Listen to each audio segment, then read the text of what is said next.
Hello. പറ. Sir, ഇത് കല്യാൺ ജ്വല്ലറിന്നായിരുന്നു വിളിക്കുന്നത്. വേണ്ട വേണ്ട. എന്ത്? എന്തായാലും വേണ്ട. ഞാൻ എന്തായാലും ഒന്നും തരാൻ ഉദ്ദേശിച്ചിട്ടില്ല. ഓക്കെ. എന്നിട്ട് ഞാൻ വിളിക്കുന്നത് ഇന്നലെ വന്നിട്ടുണ്ടോന്നൊക്കെ ചോദിക്കാൻ വേണ്ടിട്ടായിരുന്നു. വന്നത് തന്നെയാണോ, എത്ര മണി, ഏകദേശം എത്ര ടൈമിന് വന്നിട്ടുണ്ടാവുന്നൊക്കെ ചോദിക്കാൻ വേണ്ടി വിളിച്ചതാ. ഹലോ. സോറി. പിന്നെ എനിക്ക് ചിരിച്ചിട്ട് പറയാൻ പറ്റുന്നില്ല. ഞാൻ സോറി പറഞ്ഞു.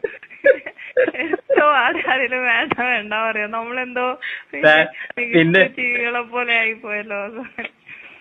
അതുകൊണ്ട് പറഞ്ഞു പോയതാ. സോറി. റെക്കോർഡ് ആവണ ഫോണാണല്ലേ? ഇത് അൺനോൺ നമ്പർ എല്ലാം ഓട്ടോമാറ്റിക് റെക്കോർഡ്. നന്നായി.